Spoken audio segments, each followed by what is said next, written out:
vibes.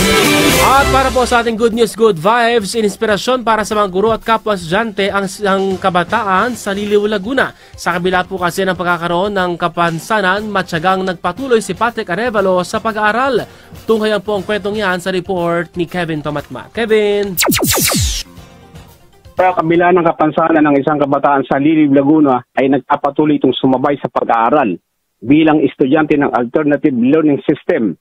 Nagtitiyagang tumawid sa tulay na ito ang isang guro tuwing araw ng Huwebes upang turuan ang kanyang mga estudyante.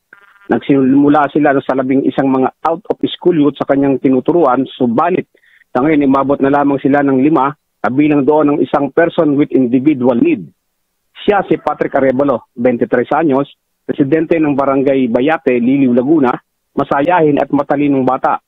Dito ay makikita na siya ang nagsasagot sa isang pagsusulit at nakatuto ang pagmasdan dahil nasasagutan niya lahat ito. Nagkataon namang pumasyal ang kanilang Education Program Specialist o APS2, Mr. Michael Consignado, na nagbahagi ng kanyang experience at encouragement sa bawat mag-aaral.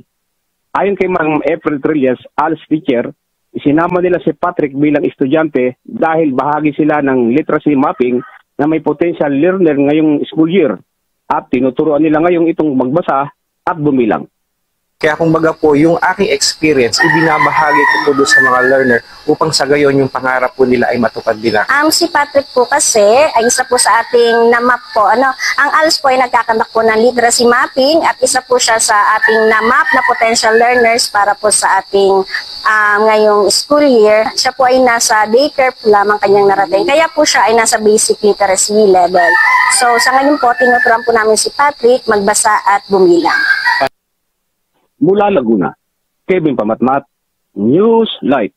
Maraming salamat sa report niyan, Kevin!